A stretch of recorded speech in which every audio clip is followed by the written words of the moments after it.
នៅលើលោកនេះគ្មានអ្វីបានមកដោយស្រួលទេក្រៅពីភ្លៀងគ្មានអ្វីធ្លាក់មកពីលើមេឃដោយឯងទេ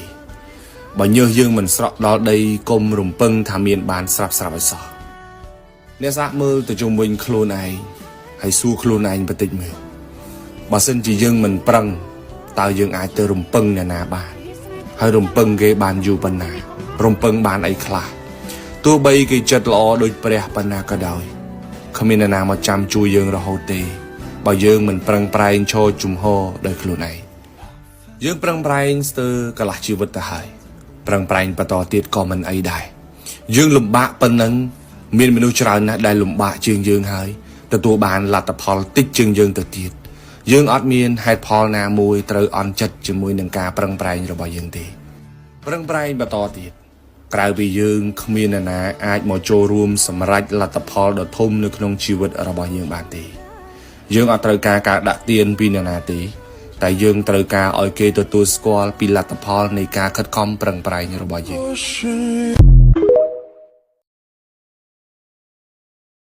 យកដីជីវជាតិ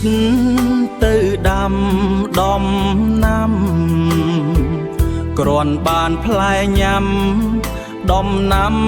ធម្មជាតិក្រែងជួយព្យាបាល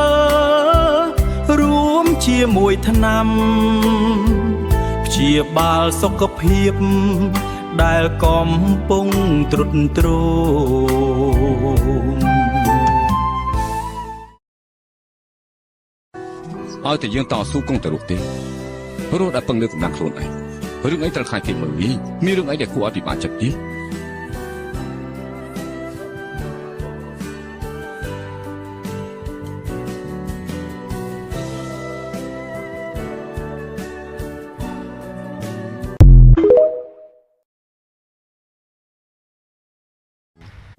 ខ្ញុំគ្មានចំណេះវិជ្ជាអីទេ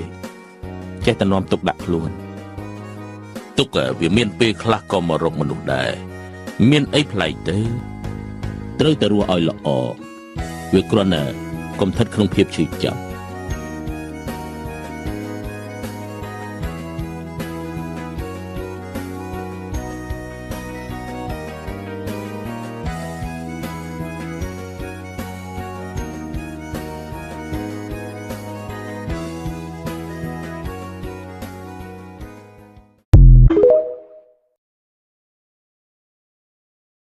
ជីវិតមិនស្រួលទេប៉ុន្តែយើងគ្មានជំរឿនអីក្រៅតែពីទៅមុខតោះណែអូនរស់នៅដោយភាពជឿជាក់យើងគឺជាម្ចាស់ជីវិតរបស់ខ្លួនឯងរស់នៅដោយភាពរឹងមាំ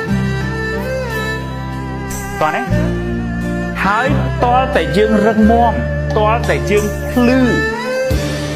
បានយើងអាចធ្វើឲ្យបរិវេណដែលនៅជុំវិញខ្លួនយើងងឹតនិងមានបន្ទុក